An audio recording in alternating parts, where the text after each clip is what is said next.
మీ ఎలాంటి వ్యాపార ప్రకటనలకైనా వెంటనే మా ఛానల్ సంప్రదించండి. ప్రస్తుతం మనతో పాటు ప్రముఖ ఆధ్యాత్మికవేత్త, జ్యోతిష వాస్తు పండితులు, లలితాదేవి ఉపాసకులు బ్రహ్మశ్రీ నానాజీ పట్నాయక్ గారు ఉన్నారు. గురువు గారితో మాట్లాడదాం. నమస్కారం గురుగారు. శ్రీమాత్రే నమః. మే నెల మకర రాశి వాళ్ళకి విశేషంగా ఏ విధంగా ఉండబోతుంది, ఎలాంటి పరిహారాలు చేసుకుంటే ఈ నెల వెనక కలిసి వస్తుంది? తప్పకుండా అండి. రాస్యాధిపతి అయినటువంటి శని 3లో ఉన్నాడు. వీళ్ళకి ధనస్థానంలో రాహువు, శని 3లో పరాక్రమ స్థానంలో ఉంటే ఇంకొక పరాక్రమ గ్రహంతో కలిసి ఉన్నాడు అక్కడ. ఆస్తులు, ఈ విద్యాస్థానంలో రవి బుధుడు ఉండడం, సంతాన స్థానంలో శుక్రుడు, 6లో గురువు, శత్రుస్థానంలో గురువు ఉన్నాడు, అష్టమంలో కేతు ఉన్నాడు. సో ఈ చంద్రుడైతే 12 రాసులు తిరుగుతూ ఉంటాడు. ఈ గ్రహస్థితిని అనుసరించి వీరికి ఎలా ఉండబోతుంది, ఏ దేవత ఆరాధన చేసుకోవాలి అనేటువంటి అంశాలు చెప్తుంది నేనైనప్పటికీ చెప్పిస్తుంది సాక్షాత్ లలిత అమ్మవారిగా భావిస్తూ ఆ లలితాంబిక అమ్మవారి యొక్క అనుగ్రహం పరిపూర్ణంగా కలగాలని మనస్ఫూర్తిగా కోరుకుంటూ, ఇక్కడ ఎప్పుడైతే రాస్యాధిపతి 3వ స్థానంలో ఉన్నాడు, వీరు ఎక్కువగా ఇంట్లో ఉండడం కంటే కూడా బయట ఎక్కువగా తిరుగుతూ ఉంటే వీళ్ళకి మంచిది. కాకపోతే ఇక్కడ ఏంటంటే 3వ భావంలో కుజుడు ఉన్నందుకు వీళ్ళు ఏదైనా మాట్లాడేటప్పుడు, కమ్యూనికేట్ చేసేటప్పుడు చాలా జాగ్రత్తగా చేయాలండి. ఏదో అంటే తొందరపాట్లు ఏదో చేయడం ఇట్లా చేయకూడదు, ముఖ్యంగా గుర్తుపెట్టుకోండి. కాబట్టి ఇది ప్రధానంగా పాటించాలి. అలాగే వీళ్ళకి అగ్రిమెంట్స్ మెయిల్ పంపించేటప్పుడు, వాట్సాప్ చేసేటప్పుడు ముఖ్యంగా శని మంగళవారాలు ఎటువంటి అగ్రిమెంట్స్ చేయకపోవడమే మంచిది. వీరికి అన్నదమ్ముల వరుసల వార్త అనవసరమైన డిస్టర్బెన్స్ వస్తూ ఉంటాయి. విదేశీ ప్రయత్నాల పరిస్థితి ఏంటి గురుగారు? విదేశీ ప్రయత్నాలంటే ఒకటండి, ఇక్కడ మకరం వారికి 12వ అధిపతి అయినటువంటి గురువు 6లో ఉన్నందుకు విదేశాలకు వెళ్ళి చదువుకోవడానికి అయితే అనుకూలంగా ఉంది. బట్ అంటే హైయర్ ఎడ్యుకేషన్ పర్పస్లో వెళ్తుంటారు కదా, వాటికి చక్కగా అనుకూలత ఉంది. బట్ ఈ అక్కడికి వెళ్ళి ఏదో స్థిరపడదాం అనుకునేటువంటి వారికి మాత్రం ఇప్పుడు కొంచెం తక్కువ అనుకూలంగా ఉంది, ఎక్కువ బలం అయితే లేదు, అది చూసుకోవాలి.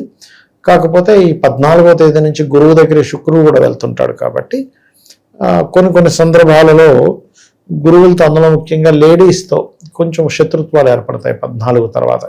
గురు శుక్రులు కలిసి 6వ స్థానంలో ఉండడం వల్ల, అంటే ఒక్కోసారి మనం చూడ మంచికి పోయినా కూడా చెడు ఎదురవుతాం అంటుంటారు చూసారా, అటువంటివి కొంచెం చూపిస్తున్నాయి. సో అందుకని కొద్దిగా జాగ్రత్త వహించాలి మే మాసంలో. వీళ్ళు స్కామ్స్లో కానీ, ఆన్లైన్ బెట్టింగ్లో కానీ డబ్బులు పోగొట్టుకునే అవకాశాలు కనిపిస్తున్నాయి అంటారు. ఆన్లైన్ బెట్టింగ్స్లో కాదు కానీ ఏదైనా మధ్యవర్తిత్వంగా వెళ్ళడం ద్వారా మనం హామీగా వెళ్తుంటాం ఒక్కోసారి, అటువంటివి కొంచెం చూపిస్తున్నాయి. ఉద్యోగ విషయాల్లో వీళ్ళు దూరంగా వెళ్తేనే చాలా మంచిది చెప్పాలంటే.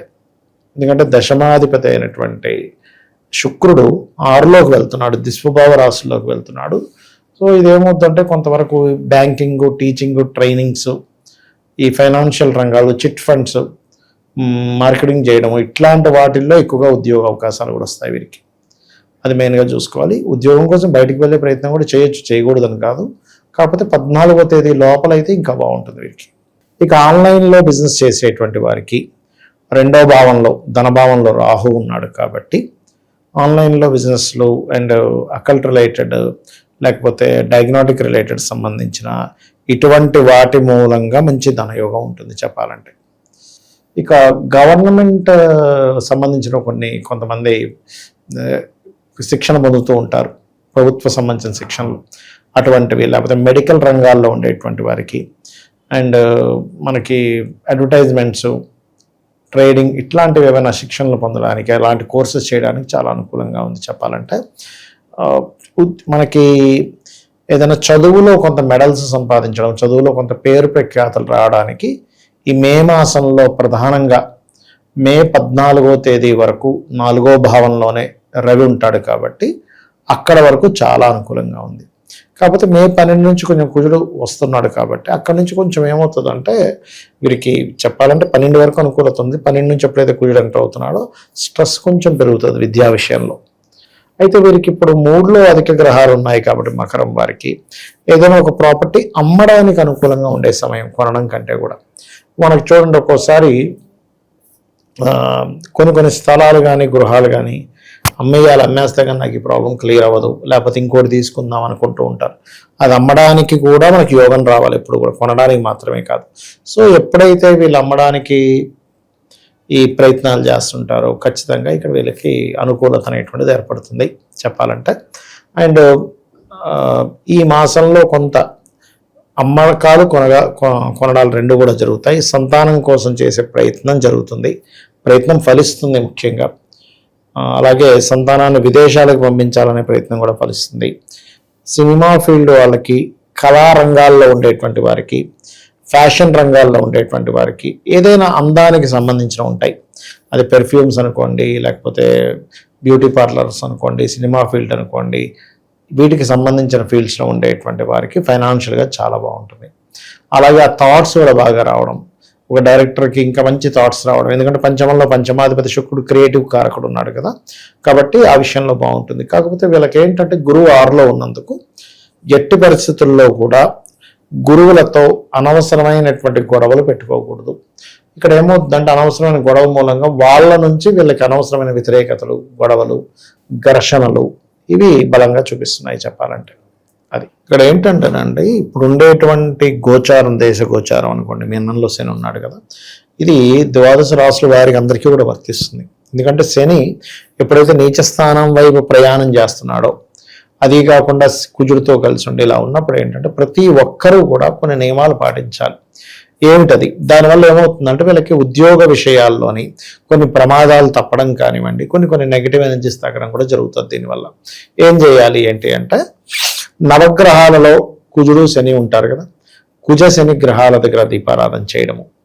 వీళ్ళ జన్మజాతకంలో శని అంటే వాళ్ళ పర్సనల్ చార్ట్ ఉంటుంది కదా, శని ముఖ్యంగా మనకి ఉద్యోగానికి, వ్యాపారానికి కారకుడు. కాబట్టి ఉద్యోగ వ్యాపారాలకి కారకుడైనటువంటి శని, అంటే బుధుడు కూడా వ్యాపారానికి కారకుడు అనుకోండి, బట్ కర్మకారకుడైన. కాబట్టి ఈ గ్రహం ఏ గ్రహాల చేత కలిసి ఉందో చూడాలి మెయిన్గా. కొంతమందికి ఏంటంటే పాపగ్రహంతో, అంటే మామూలుగా కుజుడు కేతుతో కలిసి ఉంటే న్యాచురల్గానే ఇబ్బంది ఉంటుంది. కానీ అలా కాకుండా ఒక్కోసారి నీచపడ్డ గ్రహంతో ఉంటాయి, నీచపడ్డ బుధుడితో, నీచపడ్డ చంద్రుడితో, నీచపడ్డ గురువుతో, ఏ గ్రహంతో కలిసిందో ఆ గ్రహాన్ని కూడా చేసుకుంటూ ఉన్నట్లయితే వీళ్ళకి బాగుంటుంది. అయితే ఎవరికైనా ఉద్యోగంలో ఎదుగుదల లేదు అన్నప్పుడు ఓం మాణిక్య మకుటాకార జానుద్వయ విరాజితాయే నమః. ఇది ఎవరైతే ప్రతిరోజు 45 నిమిషాలు చేస్తారో, ఒక్క 40 రోజులు గడిచేసరికి వీళ్ళు చెప్తారు, ఎలాంటివి క్లియర్ అవుతాయి చెప్తా చూడండి. ఉద్యోగానికి వెళ్తున్నామండి కానీ సాటిస్ఫాక్షన్ లేదంటారు చూసారా, ఉత్సాహంగా వెళ్తాడు అక్కడి నుంచి. ఉద్యోగం వెళ్తున్నానండి కానీ అక్కడ ఉండే చుట్టుపక్కల అందరూ నెగిటివ్ పీపులే, ఎప్పుడు నేను కొంచెం ఖాళీగా కనబడితే నన్ను తట్టుకోలేరు, నాకు కొంచెం ప్రమోషన్ వస్తుంది అనుకుంటే నన్ను తట్టుకోలేరు, అలా ఉందండి పరిస్థితి అంటూ ఉంటారు. అటువంటి వాటికి కూడా ఈ మంత్రం పనిచేస్తుంది బ్రహ్మాండంగా. అది అలాగే కాస్త గోవులకి బెల్లం తినిపించడము. ఇంట్లో ముఖ్యంగా ఈ ఉద్యోగ సంబంధించినటువంటి విషయంలో ఎవరికైనా మాటికి ఇబ్బంది జరుగుతుంది అంటే దక్షిణ భాగం పాడైందని అర్థం. అంటే సౌత్ సెంటర్లో ఎవరికైనా బాత్రూమ్స్ ఉన్నాయనుకోండి, అది ప్రమోషన్స్ని, ఉద్యోగాన్ని ఇచ్చేటువంటి ప్రదేశం. కాబట్టి అక్కడ ఏదైనా వాష్రూమ్స్ అది ఉంటే ఆ వాష్రూమ్స్కి చుట్టూ కమోడ్కి ఒక కాపర్ కానీ మన బ్రాస్ పట్టి ప్రధానంగా వేసినట్లయితే కూడా వీళ్ళకి వాస్తురీత్యా వచ్చేటువంటి ఇబ్బంది కూడా తగ్గుతుంది చెప్పాలంటే. సో ఇవి చేసుకోవచ్చు.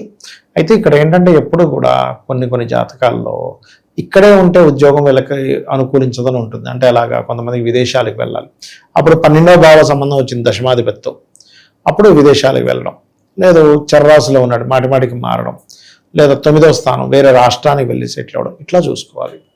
ఇంకా ఓవరాల్గా ఎటువంటి పరిహారాలు చేస్తే బాగుంటుంది గురుగారు? వీరికి ఎక్కువగా అంటే ఎప్పుడు కూడా పంచమాధిపతినే తీసుకోవాలి, శుక్రుడు పంచమాధిపతి. సో వీళ్ళు ఈ సమయంలో ఏదైనా అమ్మవారికి సంబంధించింది ఏదైతే అనుకుని ఉంటారో, అంటే ఒక ఉపాసన కానివ్వండి, ఒక దీక్ష లాంటిది కానివ్వండి, అన్ని విషయాలకి పరిహారంగా పనిచేస్తుంది. అలాగే 3లో ఉండేటువంటి గ్రహాలను కూడా మనం తీసుకుంటాం, ఎందుకంటే 3లో ఉండే గ్రహాలే పంచమాధిపతిని చూస్తున్నాయి కాబట్టి వీటిని కూడా కంట్రోల్ చేయాలి. కాబట్టి నవగ్రహాల్లో పర్టికులర్గా శని కుజ గ్రహాల దగ్గర దీపారాధన చేయడము, మరియు అదేవిధంగా గమనించుకున్నట్లయితే గోవులకి క్యారెట్స్, బెల్లము తినిపించడము, ఇవి చేసినట్లయితే ఇంకా బాగుంటుంది. ఓవరాల్గా ఈ రాశి వాళ్ళకి ఈ నెల ఏ విధంగా ఉండబోతుందో మంచి విశ్లేషణ అందించారు. ధన్యవాదాలు. శ్రీమాత్రే నమః.